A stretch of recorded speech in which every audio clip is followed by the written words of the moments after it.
నాకు గ్లోబరీనా సంస్థతోటి నాకు సంబంధం ఉన్నట్టు మీరు ఆధారాలు చూపిస్తే నేను ఊరేసుకుంటా, తీసుకొచ్చి ఆధారాలు చెప్పండి అంటే, మరి నువ్వు తప్పు చేయకపోతే ఆ రోజు మీ ప్రభుత్వంలో ఉన్న విద్యాశాఖ మంత్రి మీటింగ్ కండక్ట్ చేసి ఐటమ్ నెంబర్ 28 గ్లోబరీనా సంస్థకి ఎండార్స్ చేస్తూ వాళ్ళకి పైసలు చెల్లించాలని చెప్పి ఎందుకు ఆ రోజు అధికారుల పైన మీరు ఒత్తిడి చేసిర్రు?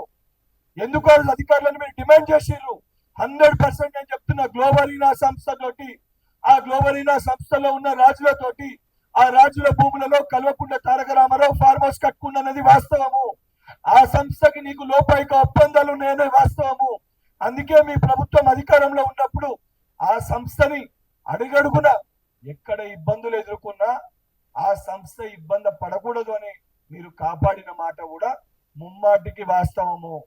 దాని తర్వాత ఆ సంస్థ పేరు మార్చి సిఓఈఎంటీ అని మార్చుకొని బీజేపీ నాయకులతోటి చర్చించి ఆ సంస్థకి ఏదైతే కేంద్రంలో కూడా టెండర్లు రానికి క్రియాశీలక పాత్ర కల్వకుంట్ల తారక రామారావే బాధ్యత వహించాలి. నిజంగా ఆ రోజు కల్వకుంట్ల తారక రామారావు ఆ సంస్థని ఇక్కడ బ్లాక్ లిస్ట్ చేసినా, క్రిమినల్ కేసులు పెట్టినా ఈ రోజు సిబిఎస్ఈ టెండర్ వాళ్ళకు వచ్చేది కాదు. ఈ రోజు ఈ పరిస్థితి భారతదేశ విద్యార్థులకి ఏర్పడేది కాదు.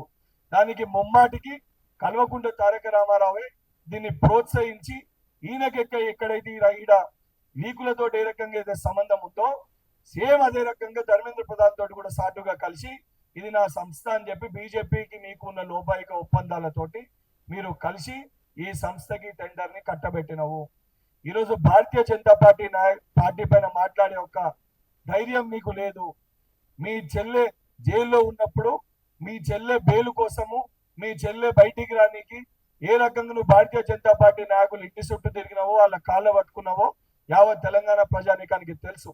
పార్లమెంట్ ఎలక్షన్స్ లో మీరు సూసైడ్ చేసుకొని భారతీయ జనతా పార్టీకి ఏ రకంగా జీవం పోసే ప్రయత్నం చేశారు కూడా యావత్ తెలంగాణ సమాజం గమనించింది.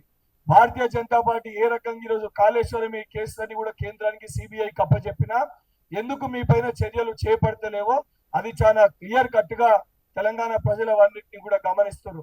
నిజంగా నీకు దమ్ము ధైర్యం ఉంటే ప్రెస్ మీట్ పెట్టి భారతీయ జనతా పార్టీ తోటి ముమ్మాటికి మేము అలయన్స్ కి వెళ్ళము, భారతీయ జనతా పార్టీ తోటి మేము అలయన్స్ పోతే బీఆర్ఎస్ పార్టీని పొందబెట్టండి అని చెప్పి దమ్ము ధైర్యం ఉంటే తెలంగాణ ప్రజలకి ప్రెస్ ద్వారా కల్వకుంట్ల తారక రామారావు మాట్లాడాలి.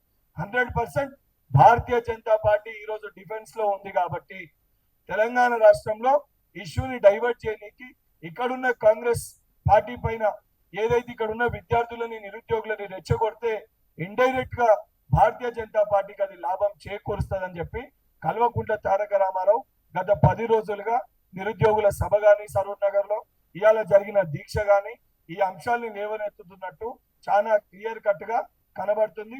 నిజంగా కేటీఆర్ ను తప్పు చేయకపోతే ఏదైతే ఆ రోజు విద్యాశాఖ మంత్రి ఉన్న సబితా ఇందర్ రెడ్డి గారు ఈ మీటింగ్ ఎందుకు పెట్టిండ్రు, ఆ రోజున్న ఆఫీసర్ నవీన్ మిట్టల్ గారికి నువ్వు కాల్ చేసి ఈ యొక్క సంస్థకి డబ్బులు చెల్లించమని చెప్పి నువ్వు ప్రెషర్ చేయలేదని చెప్పి వచ్చి బయటికి నీ కొడుకు పైన ఒట్టేసి ప్రమాణం చేసి నేను ఫోన్ చేయలేదని చెప్పి మాట్లాడు, అప్పుడు నేను తెలంగాణ ప్రజలు నమ్మే పరిస్థితి ఉంటుందని చెప్పి కేటీఆర్ ని హెచ్చరిస్తున్నా.